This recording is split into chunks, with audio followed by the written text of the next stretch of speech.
So to give you a sense of the geography when we're talking about the Nepal quake, I thought I'd give you a quick tour here in Google Earth.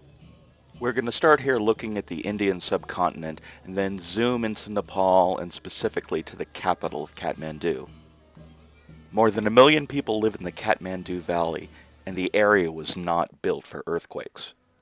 Now first we're going to take a look at Kathmandu's Darbar Square, which is one of the most historic areas of town. Normally it's full of tourists and festival goers, but it was hit very hard by the earthquake, with numerous temples being damaged, some of them being destroyed outright. The pagodas are built of wood and some of them are hundreds of years old. They really didn't stand a chance.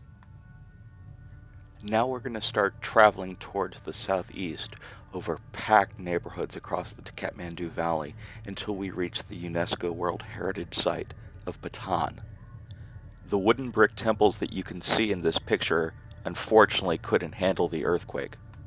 Siobhan Hainu of ABC News Australia managed to capture some extraordinary video in the moments after the temples collapse in Patan's Darbar Square. From here, once again, we're going to travel across the Kathmandu Valley, across the northeast of the city, until we finally reach the important Tibetan Buddhist stupa known as Bodhnath. It's one of the most photogenic places in the entire Kathmandu Valley, and thankfully it only received minimal damage. Nonetheless, there's going to be an enormous amount of repair work required.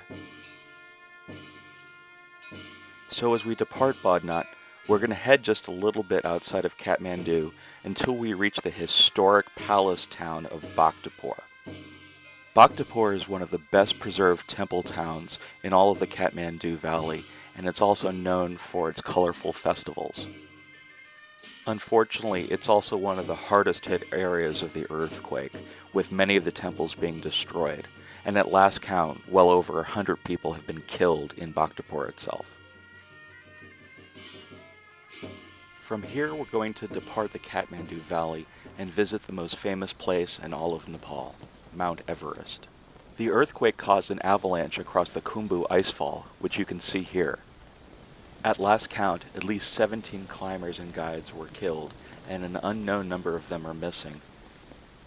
To make matters worse, numerous climbers are believed to be trapped north of the Khumbu icefall, requiring a massive rescue effort right now. So those are some of the main sites across Nepal that took heavy casualties, but now we have to consider the hundreds and hundreds of villages that haven't even been reached yet.